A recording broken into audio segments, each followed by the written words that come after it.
Bonjour à tous. Alors aujourd'hui, on va apprendre à créer un graphique, et plus particulièrement un graphique camembert comme on l'appelle communément sur SAP BO Web Intelligence. Pour ça, on va prendre l'exemple de la répartition des achats en fonction de la situation matrimoniale des clients qui achètent sur Internet. Pour ça, on va avoir besoin du numéro de client, du numéro de commande, du gendre, du statut matrimonial bien entendu et du montant des ventes. On va venir cliquer sur exécuter la requête. Comme d'habitude, ça met toujours un petit peu de temps. Ensuite, dès que c'est chargé, on va aller dans conception pour créer la requête. Voilà ce que ça nous donne à la fin. Nous, on va supprimer tout pour vous montrer, comme ça va être beaucoup plus compréhensible pour tout le monde, pour les débutants surtout. En premier, on va créer deux variables. La première sera la situation matrimoniale, donc on fait clic droit nouvelle variable, on l'appelle situation matrimoniale, et ça va être une formule de dimension, cette fois par un indicateur, qui va être lié toujours à notre base Access et qui va définir le statut matrimonial en fonction du genre, etc. Par exemple, là, si le genre est M, alors le marital status sera S. Donc homme célibataire ou homme marié. Pour les femmes, on fait la même chose. Si le genre est F et le marital statut est S, alors c'est femme célibataire. Si c'est femme célibataire, c'est le contraire, c'est femme mariée.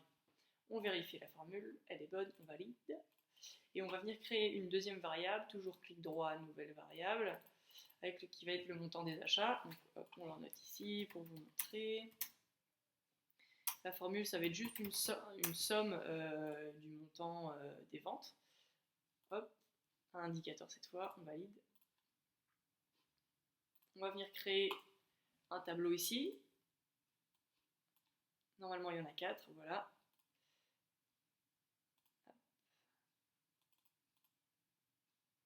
Ah, pardon, je dois l'étendre, voilà.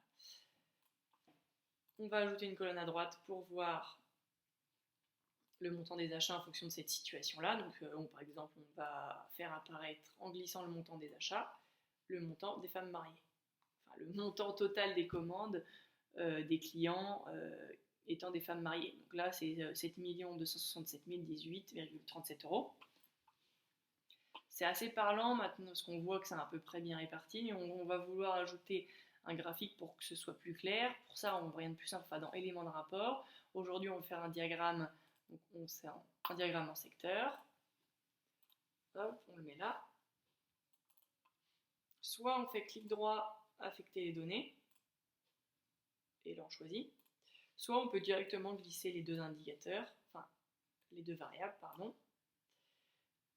Donc là, voilà, on a une bonne idée, mais c'est toujours pas assez parlant selon pour moi. Donc on va mettre en forme le graphique en cliquant en clic droit, mettre en forme le graphique. On va mettre un titre, comme ça on n'aura pas besoin d'ajouter de titre au rapport.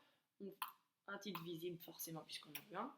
Et ça va être la répartition montant des achats, total des achats en fonction de la situation matrimoniale. On valide. Ok. Très bien. On voudrait aussi faire apparaître ici les quantités et en pourcentage parce que là on n'a pas vraiment de représentation en parts. Mettre en forme le graphique. On va aller dans global, affichage de la zone, valeur des données ici. Note d'affichage, on valide. On va le mettre à l'intérieur du graphique et pas à l'extérieur. Moi j'aime moins quand c'est à l'extérieur, je trouve ça que ça fait plus fouillis, après c'est selon vous. Ok. Et voilà, là on a notre répartition qui est beaucoup plus claire. Donc voilà, vous avez appris, c'est hyper simple à faire un graphique en secteur. Donc voilà, j'espère que vous avez bien compris, à bientôt pour une nouvelle vidéo.